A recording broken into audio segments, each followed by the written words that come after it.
今日の聖書の御言葉を一節だけですから一緒に読んでみましょう。せーの。 온유한 자는 복이 있나니 그들이 땅을 기업으로 받을 것이며. 니온고대せーの。 유하나 히토피토와 사이와이 데아루. その人たちは地を受け継ぐ. 아멘. 온유한 사람 하면은 무슨 생각이 떠오릅니까? 니온고대와 유하나 히토だったらどんなイメージでしょうか?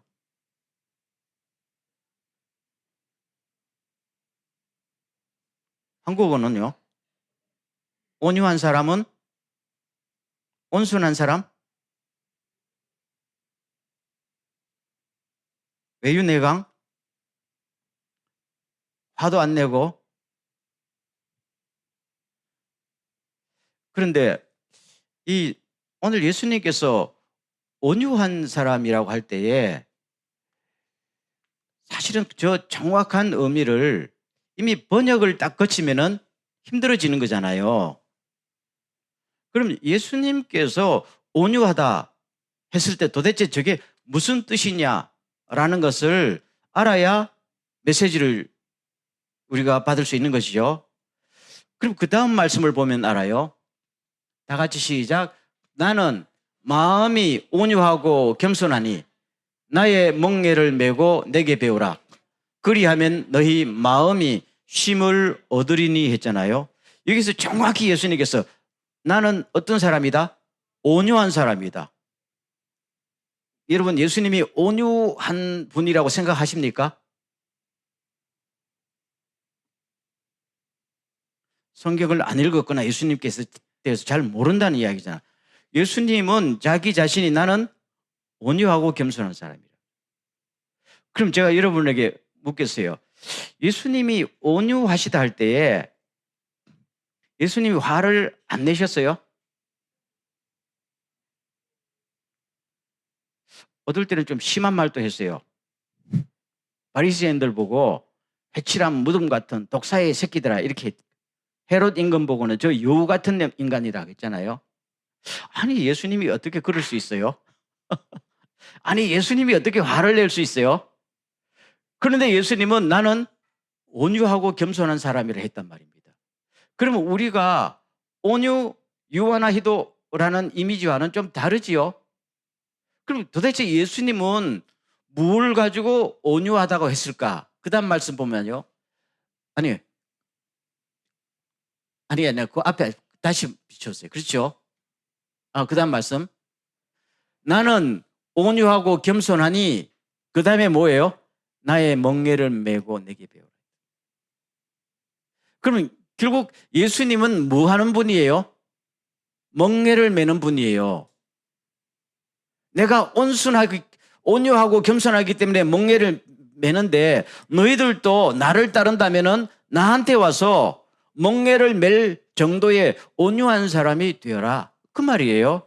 그러면은 멍에를 메는 사람이 온유한 사람이라는 말이에요. 한국말에 곱비 풀린 망아지라는 말 있죠? 곱비 풀린 망아지는 길들여진 거예요? 아닌 거예요? 그러면 곱비 풀린 망아지는 어디 쓸 수가 없지요? 자기 성질 그대로 다 노출하잖아요. 아무 말도 안 들어요. 그런데 이미 곱비가 딱 쥐어서서 멍에를 매는 망아지 짐승은 뭐예요? 일꾼이 되는 거죠. 만약에 소가요, 멍에도 안 메고 지 성질대로 막 사람을 불러 떠받으면 걔는 어디로 보내야 돼요? 그렇죠. 도살장으로 보냈어야 돼요. 근데 멍에를 딱 메고 쟁기를 끌 정도가 되면 도살장으로 안 보냅니다. 밭으로 보내서 일한다는 말이에요. 그러면 멍에를 매려면 어떻게 해야 돼요? 성질 죽여야죠. 훈련돼야 된다는 말이에요. 예수님께서 온유하다 할 때는요, 자기의 갖고 있는 성격, 자기의 갖고 있는 파워, 그렇죠? 이 모든 걸 갖다가 주님이 나에게 맡기신 이 일을 하기에 좋은 형태로 다듬고 훈련하라 이 말입니다. 그렇게 훈련된 사람은 복이 있나니 땅을 유업으로 받을 것이며. 아멘. 그럼 이것을 조금 더 한번 보겠습니다. 그 다음 말씀요. 한 절씩 읽겠어요. 이게 예수님에 관한 이사야의 말씀을 마태복음에서 역시 예수님은 이런 분이시다 라고 설명한 기절입니다. 자기를 나타내지 말라 경고하셨으니 보라 내가 택한 종 곧 내 마음에 기뻐하는 바 내가 사랑하는 자로다. 내가 내 영을 그에게 줄 터이니 그가 심판을 이방에 알게 하리라.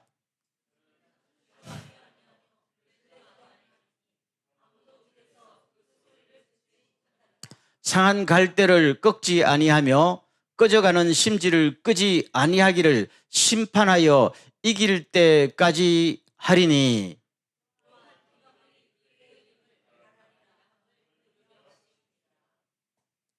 아멘.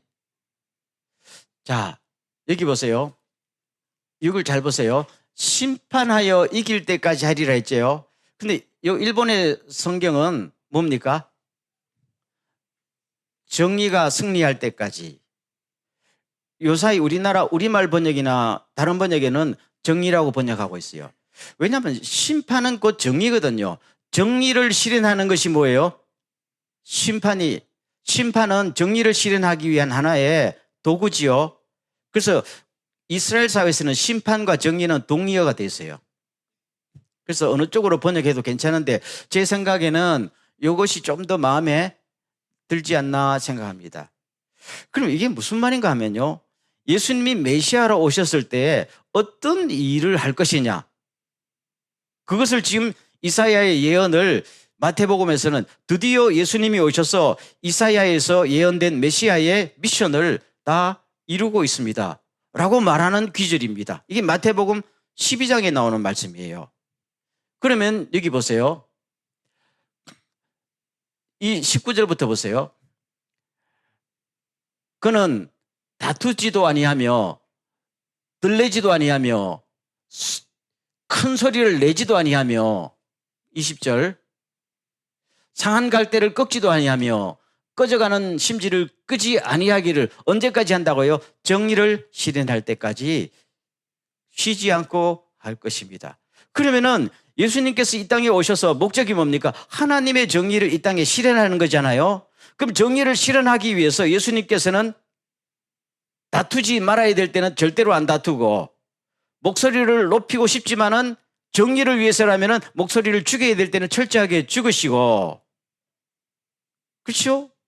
자기를 드러내고 싶지만은 정의를 실현하기 위해서, 목적을 실현하기 위해서 겸손해야 될 때는 한없이 겸손해지고, 저 사람을 무시해도 좋을 입장에 있지만은 저 사람의 영을 살리고 회복시키기 위해서는 상할 갈대를 꺾지 않는 심정으로 저 사람의 인생을 자꾸만 회복시키고 꺼져가는 심지도 살리는 심정으로 하나님의 뜻, 이 땅의 정의와 구원과 하나님의 나라를 이루기 위해서는 모든 것을 스스로를 훈련시키며 나갔다 이 말이에요. 이것이 예수님에게 있어서 뭐하다는 거예요? 온유하다는 것입니다. 화를 낼 필요가 있으면 냈을까요? 냈단 말입니다. 그냥 자기 성질 못 이겨서 내는 화가 아니고 정말로 하나님의 성품을 드러내야 될 때가 있으면요 정당하게 화를 냈어요. 예루살렘 성전에 들어가서 놓고 놀아 채찍을 만들어서 화를 내시면서 장사치트를 내몰았잖아요. 그 자기 성질에 의한 화가 아니잖아요. 하나님의 정의를 실현하기 위해서 마땅히 하나님의 진노하심을 보여주는 것이. 그렇기 때문에 우린 뜻으로 화내는 사람은 나쁜 사람이다 하게 되면은 전혀 뉘앙스가 맞지 않는 겁니다. 이 말은 하나님이 나에게 주신 목적을 이루기 위해서 내가 갖고 있는 성격과 돈과 파워와 모든 것은 뭐예요? 다스릴 줄 아는 사람, 다스려서 목적에 합당하게 쓸 줄 아는 사람이 어떤 사람? 온유한 사람. 아멘. 그래서 되게 끈질기고, 아까 외유내강이라고 했는데 그거하고 좀 비슷해요. 목적을 향해서 끈질기게 나간다는 말입니다. 그러다 보니까 그 사람이 온유해 보일 수도 있고 겸손해 보일 수도 있고, 그렇지만 딱 온유와 겸손이란 말로도 포착할 수 없는 굉장히 독특한 예수님의 하나의 캐릭터를 볼 수가 있는 겁니다. 그렇죠? 우리가 모세라는 사람을 알지요? 하나님께서 모세를 보고 모세는 이 세상에서 가장 어떤 사람이다? 온유한 사람이다 했단 말입니다. 모세 되게 성질 급한 사람이고 되게 센 사람이란 말이에요. 그렇죠? 옛날에 이집트 사람이 이스라엘 사람을 괴롭힌다고 그래가지고 젊은 날, 젊지도 않지 나이 마흔에 한번 매치기 한 방으로 사람을 죽일 정도로 힘도 세고, 그리고 이집트의 공주의 아들로 자랐기 때문에 배경도 있고, 그러다 보니까 자존심도 있고 프라이드도 있고 거칠 게 없던 사람 아니에요. 역사가들이 의하면은 자기 그러니까 왕위 계승 순위 2번까지 올랐다라는 설이 있어요. 그래서 어떻게 보면 좀 밀려난 케이스지만 그 정도로 위치가 있었던 사람입니다. 그런데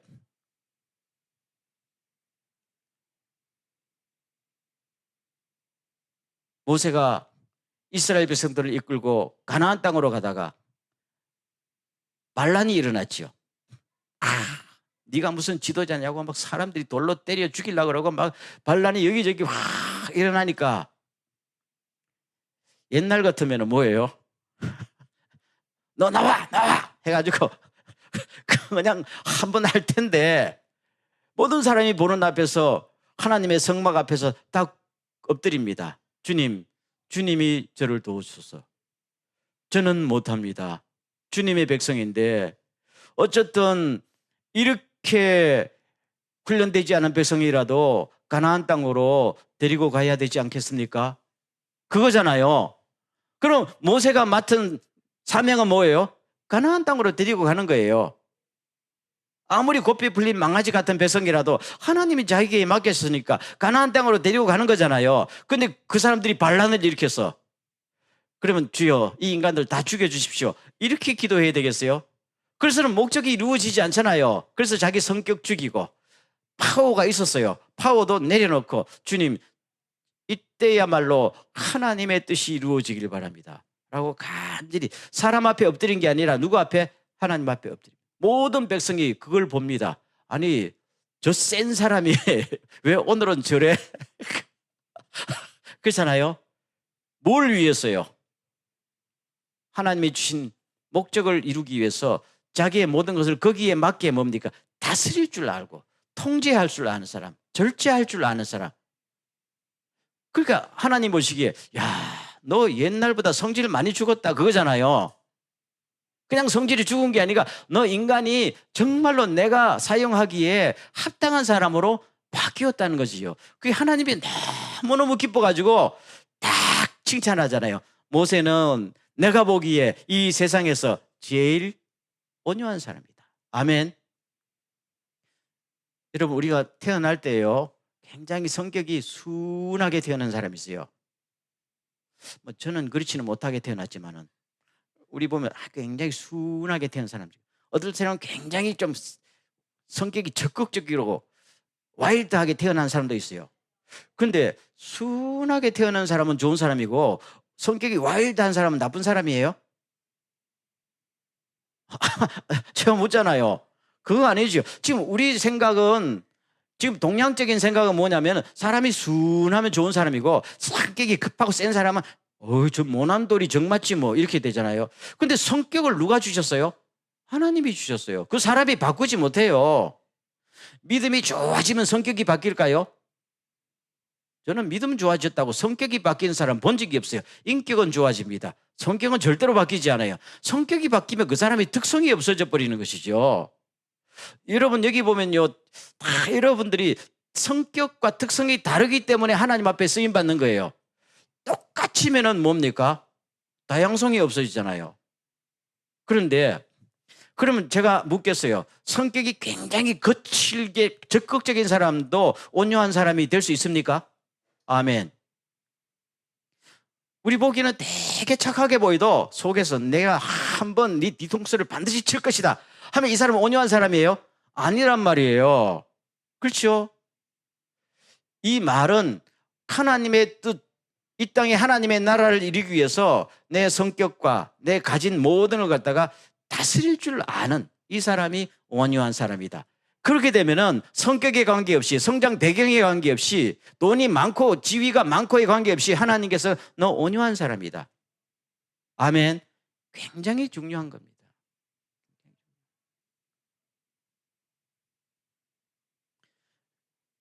그래서 마지막에 보면은 온유한 사람이 복이 있나니, 왜 복이 있어요?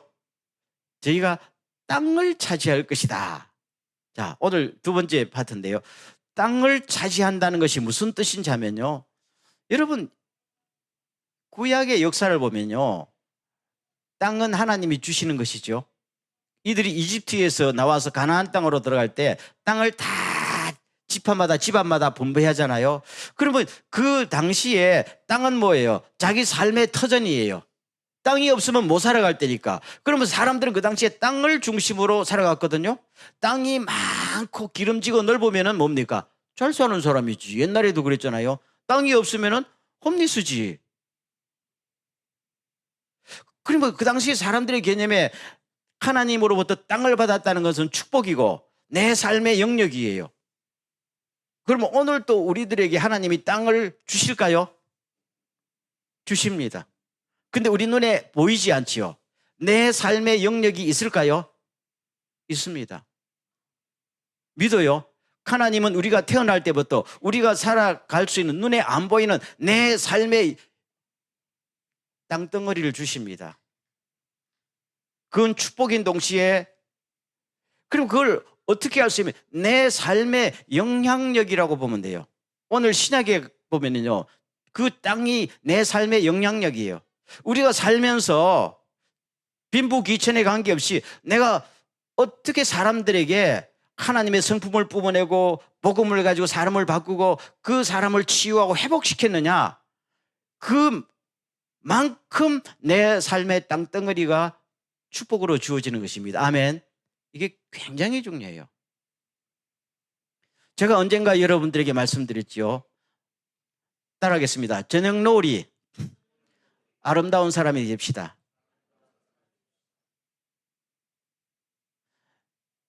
아침에 태양이 떠서 오정을 지나고 저녁에 질 때까지는요, 태양이 아름다운 줄 몰라요. 한낮에 태양이 아름답습니까? 아름답진 않아요.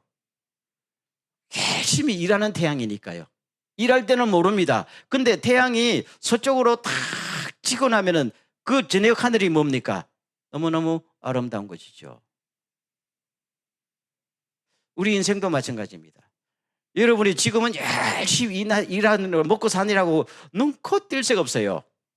내 삶의 바운더리가 얼마인지, 하나님이 축복으로 주신 땅덩어리가 얼마나 넓은지 지금 여러분들이 볼 수 있어요?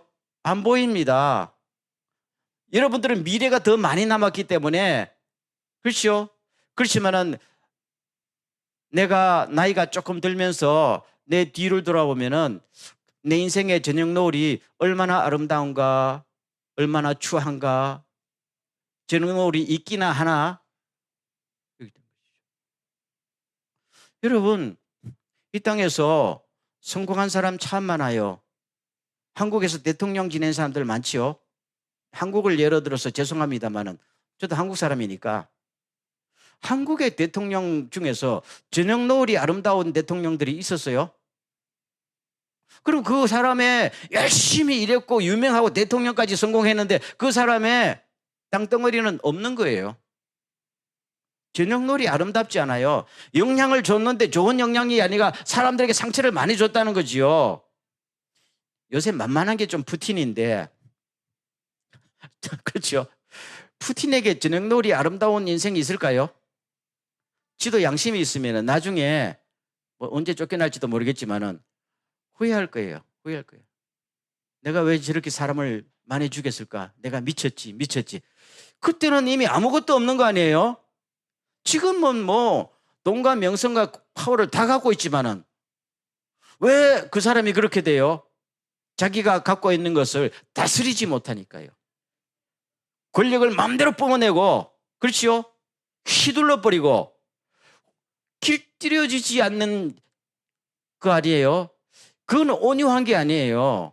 하나님이 아무리 나에게 돈과 명성과 모든 걸 줘도 이걸 뭡니까? 하나님의 뜻을 이루는 데 길들일 수 있는 사람이 온유한 사람이에요. 파워를 한번 탁 해가지고 내 존재감을 드러내고 싶어도 아니지, 이렇게 하면 주님께 영광이 안 되지. 그래서 참고 인내하고 이럴 때 이 사람이 뭡니까? 아름다운 사람이에요. 지능놀까지 안 가도 참 아름다운 사람. 이러면 다시 한번 물을게요. 돈이 많은 사람이 돈 자랑을 팍팍 하면 그 인간이 고귀하게 보입니까? 아니지요. 돈이 아무리 많아도 굉장히 겸손하고 그 돈을 갖다가 써야 될 때 쓸 줄 아는 사람이 아름다운 사람 아니에요? 그 사람이 온유하다는 거예요. 힘이 되게 많아요. 힘이.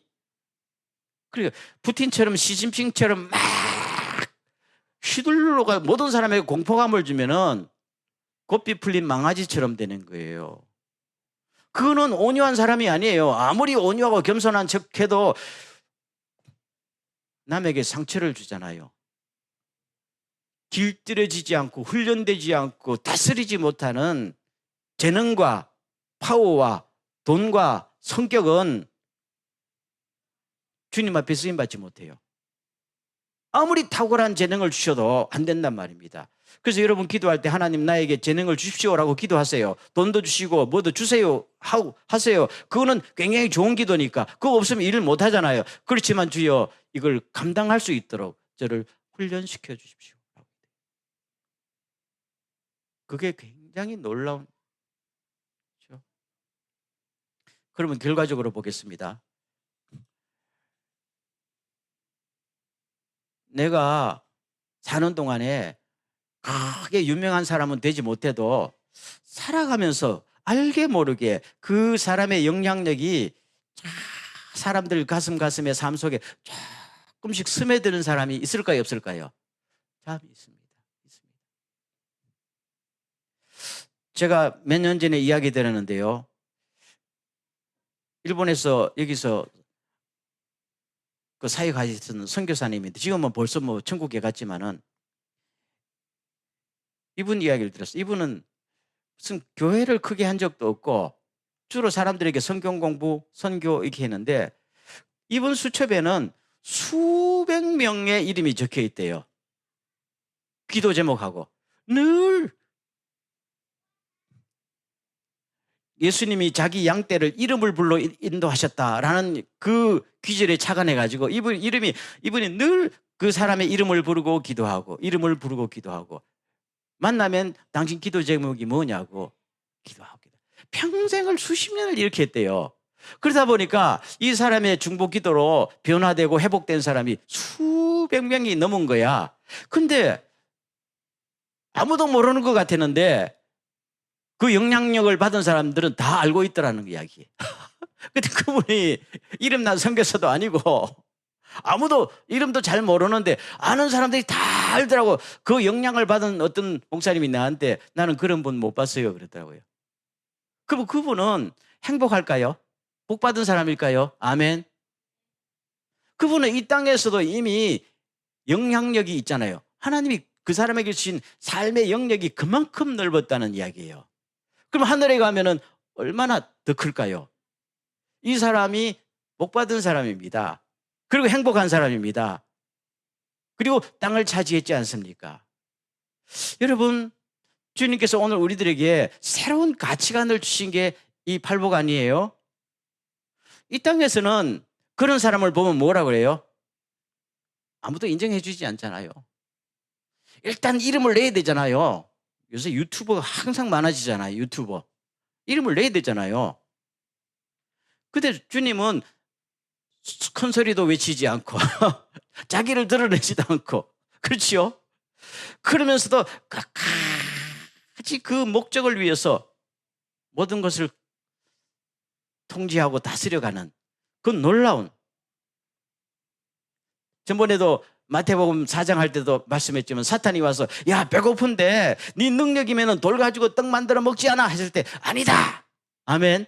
그 파워를 자기 뜻대로 쓰지 않아요. 그 온유한 분이에요. 온유한 분. 오늘 우리들에게 주님께서는 이런 사람은 참 복받은 사람입니다. 여러분 생각해도 복받은 사람 같지요?